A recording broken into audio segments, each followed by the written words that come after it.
자, 여러분들과 함께하는 정책포럼 2부는 국가균형발전위원회 우동기 위원장님의 기조 발제와 오산대 평생학습학과 박성경 교수님, 광주평생교육진흥원 광유미 기획조정실장님의 주제 발표로 이루어지며 20분의 발표를 마친 뒤 종합토론이 60분간 진행되겠습니다. 자, 그럼 지금부터 발표를 시작할 텐데요. 오늘 정말 바쁜 시간을 쪼개서 어렵게 자리해 주셨습니다. 국가균형발전위원회 우동기 위원장님을 무대로 모시겠습니다.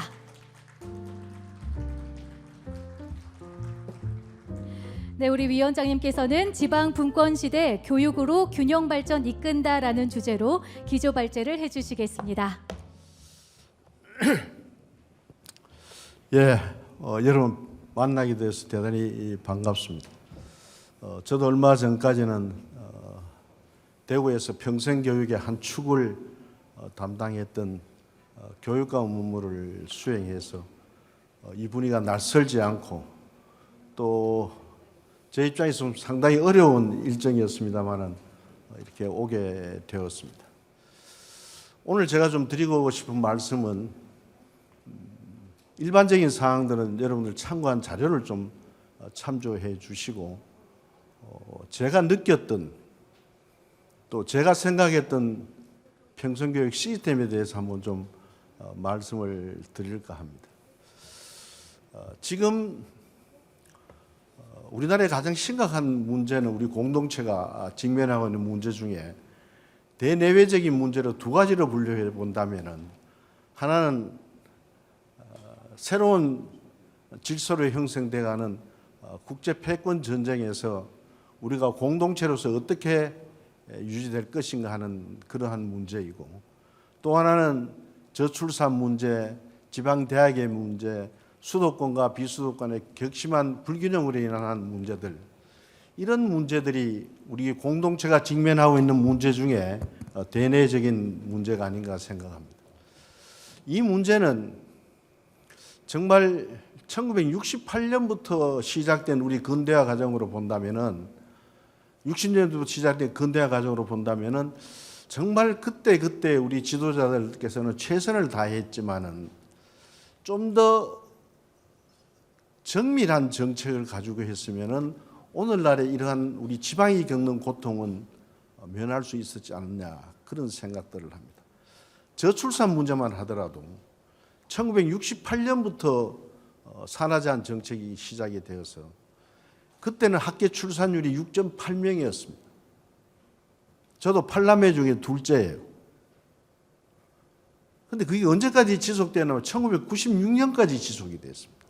그때는 학계 출산율이 1위 무너질 지경인데 그때까지 줄기차게 산하 제한 정책을 한 결과 지금 원래 현재 이번 달로 보면은 학계 출산율이 0.8 정도 돼요. 이런 과정에서 우리는 지나간 정책들을 한번 반성해 보지 않을 수 없다. 또 하나 문제는 수도권과 비수도권의 불균형의 문제인데, 이 불균형의 문제도 1970년대 후반부터 국가균형발전 정책을 추진해 왔습니다. 박정희 대통령부터 한쪽에는 근대화를 일으키고 한쪽에는 수도권 서울의 목표 인구를 630만으로 설정해주고 제2차 국토종합개발계획이라든지 수도권 정기계획법을 통해서 심지어 수도권 내에는 300인 이상의 기업을 입지시키지 못하게 하고 대학의 신설, 증설, 정원도 억제하는 정책을 폈습니다. 그 이후에 모든 정부들이 균형발전 정책을 시도했습니다. 심지어 노무현 정부 때는 행정수도 건립계획과 함께 혁신도시에, 여기에 있는 나주 같은 혁신도시에다가 공공기관 160개를 강제로 이전시키는 작업까지 했습니다. 참 여러 다양한 정책을 폈지만은 결과적으로는 2019년을 계기로 수도권의 인구가 50%를 넘었었습니다. 지금은 하루 평균 카드 매출액의 74%가 서울에서 소비되고 있습니다. 이러한 우리 공동체가 과연 지속 가능하게 유지 발전될 수 있을 것인가 하는 문제. 이것을 어떻게 풀 것이냐. 지방대학 문제도 2005년에 벌써 이 문제는 예견이 되었습니다. 2005년대 출생 인구가 20년 뒤에는 대학을 문 닫게 할 것이라는 걸 알았습니다. 알면서도 근시안적인 정책과 우선 당장 닥쳐진 대학의 재정의 문제, 이런 문제로 해서 미래를 준비하지 못했습니다. 이 정책을 보면은 그때그때의 현안 문제에서 정권들이 자유롭지 못했고 미래를 대비한 계획에 대단히 어려운 결과를 자아냈지 않느냐.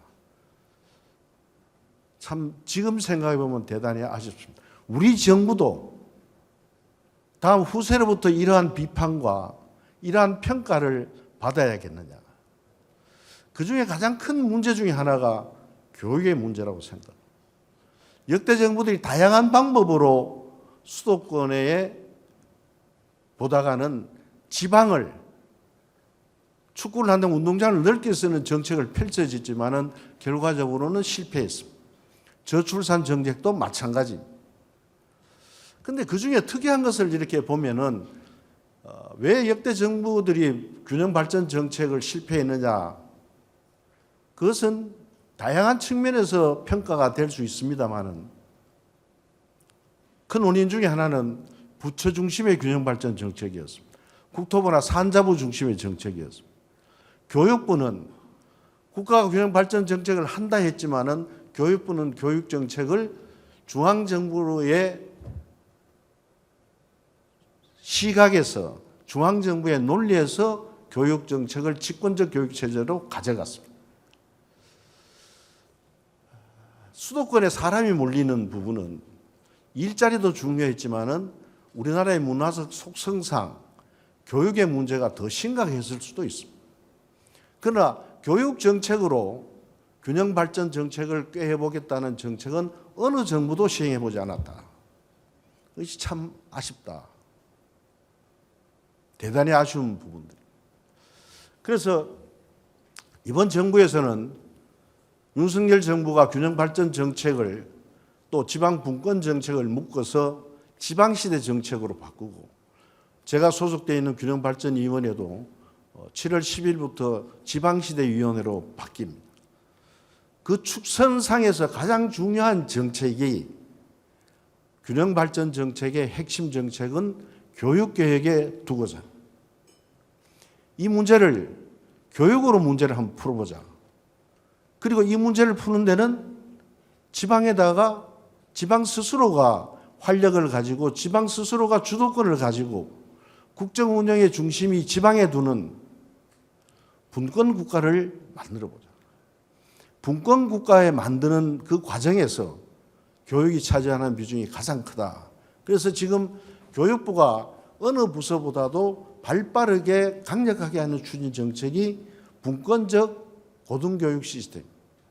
유초중 등은 이미 교육청에서 사업들을 하고 있고 고등교육 정책이 중앙정부 중심적 정책을 분권적 정책으로 전환하는 과정에서 그로컬 대학도 있고 라이즈 사업도 있고 다양한 사업을 진행하고 있다는 말씀을 드립니다.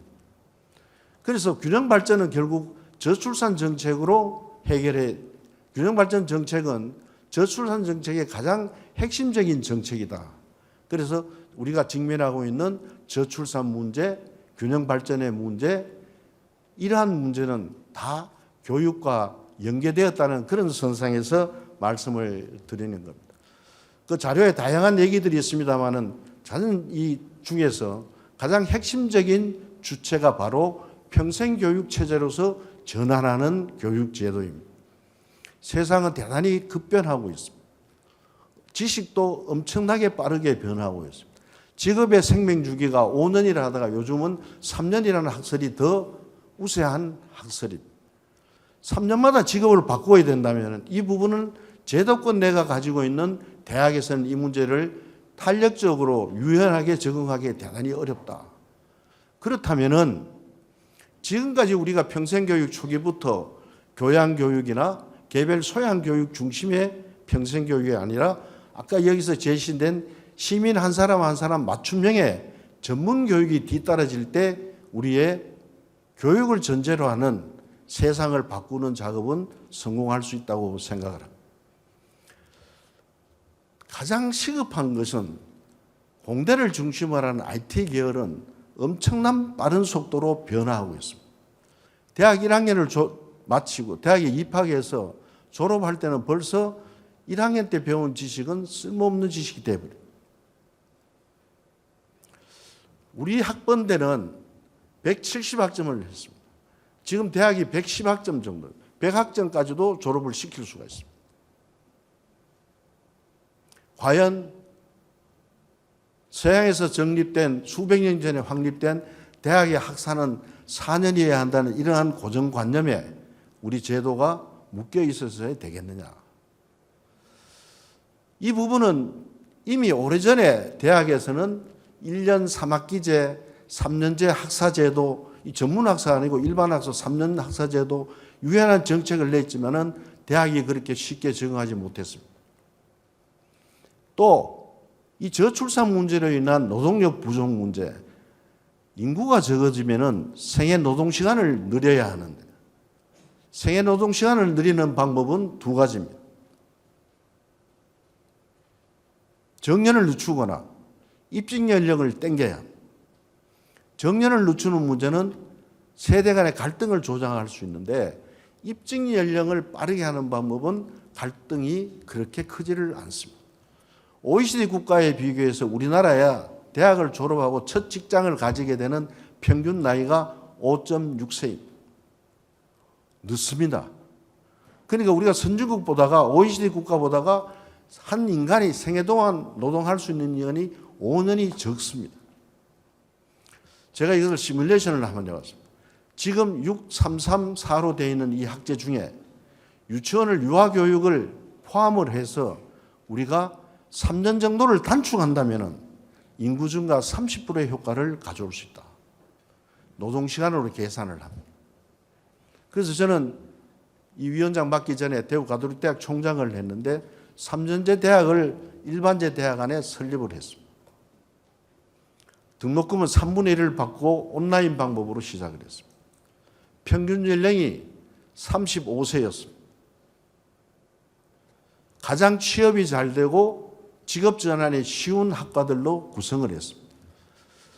온라인 수업으로 하니까 수업료를 3분의 1을 책정해도 되었습니다. 이제는 평생교육은 시청과 구청만이 하는 작업이 아니라 제도권에 있는 대학들, 또 이제는 대학의 벽이 허물어지게 됩니다. 4년제 전문대, 사이버대학, 오프라인 대학의 구분이 없어집니다. 한 대학 안에 2년제도 존재할 수 있고 3년제도 존재할 수가 있고 학과의 벽도 허물어집니다. 이 과정에서 우리 국가평생교육이 중심이 되는 평생교육 체제가 제도권의 고등교육기관하고 협력을 하고 이러한 부분에 구축이 된 시스템이 갖춰진다면 획기적인 전환이 있지 않나 생각을 합니다. 또 하나의 제안을 하고 싶은 것은 장애인 평생학습입니다.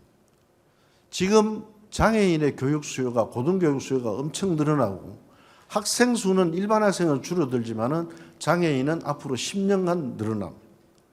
그런데 우리 사회는 우리의 지금 기존의 교육 시스템에는 장애인의 고등교육 기회가 매우 제한적이고 그들을 수용할 준비가 되어 있지 않습니다.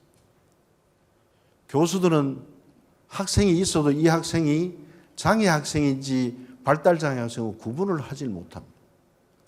그런 학생과 일반 학생을 섞어두고 수업은 20년 전에 하던 수업으로 수능 등급 3, 4등급 기준으로 하는 수업으로 지금 7등급, 8등급 수능도 보지 않는 학생들이 입학하는 이런 지방대학의 현실에서 수업은 그대로 하고 있습니다. 똑같은 교육 과정과 똑같은 교육 방법입니다. 이 부분은 여러 가지 정책으로 해결할 수가 있습니다. 지난 대선 때 제가 이 문제를 장애인 고등교육 기회를 확대해달라는 공약을 만들기 위해서 여야 후보를 엄청 찾아다녔는데 쉽지가 않더라고요. 제가 이런 제안을 했습니다. 지금 사립대학은 교육 인프라가 여유가 있습니다. 학생 수가 줄어들기 때문에. 이것을 국립으로 해결을 한다면은 장애인 고등교육기구에 막대한 재정이 투입되고 시간이 많이 걸린다. 이것을 사립대학 안에 일종의 계약제 단과대학을 만들면 어떨까? 여러분, 코넬 대학의 농대는 뉴욕 주립대학입니다. 코넬 대학 안에 농대는 뉴욕 주립대학과 계약을 맺어서 주립대학 농대로 운영을 하고 있습니다. 장애인 단과대학을 대학에 설치할 수 있는 법적 근거도 있습니다. 이것을 국가가 장애인에게 고등교육 기회를 확대를 해준다면 더 전문성 있는 직업교육도 가능하다는 말씀을 드립니다. 또 한 가지는 학부모 교육입니다. 저는 이 평생학습 부분은 애초에는 교육청이 가지고 있다가 시청과 이제 함께 하게 되었는데, 저는 대구에 교육감 할 때 이것을 역할을 분담을 했습니다. 유치원부터 시작해서 학부모 교육은 교육청에서 책임을 지겠다. 우리나라 교육을 혁신하는 데는 학부모가 바뀌어야 교사가 바뀌고, 교사가 바뀌어야 학교가 바뀝니다.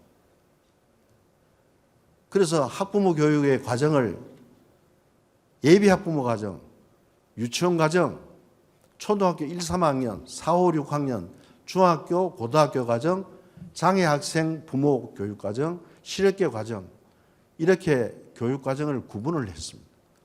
30시간씩 교육 과정을 아예 편성을 해서 학부모 교육 카드를 만들어서 이것을 체계적으로 해서 54%까지 학부모 교육을 끌어당겨 봤습니다. 학교에서 하니까 선생님 보기에 부담이 되니까 잘 안 오셔서 학교에서도 하고 교회에서 성당에서 절에서도 교육을 하고 심지어 시장에 상가 사무실에도 교육과정을 설치를 해두고 편하신 시간에 언제든지 하라고. 그래도 안 오신 분들을 위해서는 지역 방송하고 해서 밤 11시 반부터 일주일에 한 번씩 온라인 교육을 시행을 했습니다. 대구 교육이 바뀌기 시작했습니다. 선생님이 바뀝니다. 한글 창제 효과와 같더라고요. 이러한 부분에 대한 과정도 우리가 교육청과 시청이 시스템과 역할의 배분을 한다면은 성인 문해 교육을 비롯해서 대구는 성인 문해 교육을 지금 중학교까지 하고 있고 초등과정은 지금 정확하지 않습니다만 제 있을 때는 6군데서 했습니다. 이런 과정을 가지고 평생학습도시로서 우리 광주가 변화한다면은 광주는 우리 지방시대를 선도하는 역량 있는 도시로 변화할 것으로 생각하고 한두 명의 혁신가의 로컬 크리에이터에 의지하는 지역개발, 지역 발전의 원동력을 시민 한 사람 한 사람이 제 몫을 하고 민주시민으로서 역량을 갖출 때 저는 광주는 분명히 달라지고 대한민국을 선도하는 도시가 될 것으로 확신합니다. 경청해 주셔서 고맙습니다.